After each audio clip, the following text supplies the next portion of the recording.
என்னால் எப்படி 28 ஷெட்யூலையும் கம்ப்ளீட் பண்ணிவிட்டு அதுவும் ஃபஸ்ட் வாரம் முடிஞ்சுச்சு. அதுக்கு நான் ஃபாலோ பண்ணது இது 2 விஷயம் மட்டும்தான். இதை நீங்களும் ஃபாலோ பண்ணிங்கன்னா கண்டிப்பாக எப்பேற்பட்ட ஸ்டடி பிளானை எப்படி இருந்தாலும் சரி நீங்கள் கம்ப்ளீட் பண்ணிவிட்டு டெஸ்ட் போட்டு போய்கிட்டே இருக்கலாம். ஆனால் நீங்கள் இதை ஃபுல்லாக கேட்டுட்டு ஃபாலோ பண்ணுங்கள். அரைகுறையாக கேட்டுட்டு ஸ்கிப் பண்ணிடாதீங்க. Hello friends, welcome to Magi Steps. நான் உங்கள் மகி. சப்ஸ்கிரைப் பண்ணாதவங்க சப்ஸ்கிரைப் பண்ணிட்டு பார்க்க ஸ்டார்ட் பண்ணுங்கள். நான் இந்த பெய்டு பேட்சில் டிசம்பர் ஸ்டார்டிங்லேயே ஜாயின் பண்ணிட்டேன். எனக்கு ஜூன் வரைக்கும் இந்த பேட்ச் கண்டினியூ ஆகும். கணக்கு போட்டிங்கன்னா 7 மாதம். ஸோ 7 மாதத்துக்கான பேட்ச் தான் இது.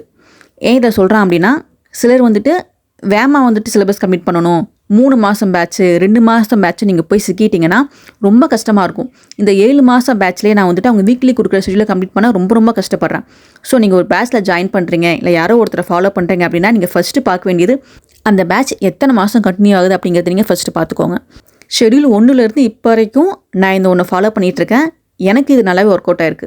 இப்போ உங்கள் ஷெட்யூல் உங்களுக்கு ஒரு 5 டேஸ் கொண்டு போகிறாங்கன்னா, டே 4லேயே நீங்கள் ஃபுல்லாக அந்த சிலபஸ் டாபிக்ஸாக படித்து முடிச்சிடுங்க. என்னென்ன சொல்லியிருக்காங்க ஃபுல்லாக படிச்சிடுங்க. படிச்சுட்டு அந்த 5வது நாள் உங்களுக்கு டெஸ்ட் போட்டு பார்க்கறதுக்காக மட்டும் அந்த 4 டேஸ் படித்ததை ரிவிஷன் பண்ணுறதுக்காக மட்டும்தான். அந்த 5th டே நீங்கள் பெண்டிங் வச்சிருக்கலாம் படிச்சுட்டு இருக்கக்கூடாது. அப்படி படிச்சுட்டு இருந்தோம் அப்படின்னா நமக்கு டெஸ்ட் போட்டு பார்க்கறது டிலே ஆகும், 1 டே நமக்கு ஸ்கிப் ஆகும். ஸோ நான் என்னால் முடிஞ்ச வரைக்கும் 5 நாள் நமக்கு டைம்னா 4வது நாளே ஃபுல்லாக படித்து முடிச்சிடுவேன்.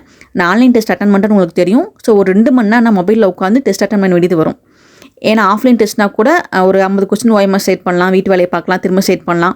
நான் ஆன்லைன் டெஸ்ட் அட்டன் பண்ணுறதுனால எனக்கு 2 மணி நேரம் நான் மொபைலில் உட்காந்தே ஆகணும். ஸ்கிப் பண்ணிட்டோம் அப்படின்னா டைம் ஓடி போயிடும். செகண்ட் ஒன், நான் உங்கள்கிட்ட யூடியூப் லைவில் நிறைய வாட்டி சொல்லியிருக்கேன். நான் கண்டினியூஸாக படிக்கிறாலாம் கிடையாது. நான் போகும்போதோட மெத்தட் படி டைமர் ஆன் பண்ணி வச்சுப்பேன். இல்லாட்டி நானே உட்காந்து படித்தேன் அப்படின்னா 30லேருந்து 40 நிமிஷம் வரைக்கும் நான் உட்காந்து படிப்பேன். படிச்சுட்டு 10 நிமிஷம் நான் பிரேக் எடுத்துப்பேன். என்னால் கண்டினியூவாக மணிக்கணக்கு உட்காந்து என்னால் படிக்க முடியாது. எனக்கு அப்பப்போ பிரேக் தேவைப்படும். நானே அந்த பிரேக் எடுத்துப்பேன். ஏன்னா ஒரு மணி நேரம் நீங்கள் உட்காந்து படிக்கிறப்ப மூளை உங்களுக்கு வேகமாக டயர்ட் ஆயிரும்.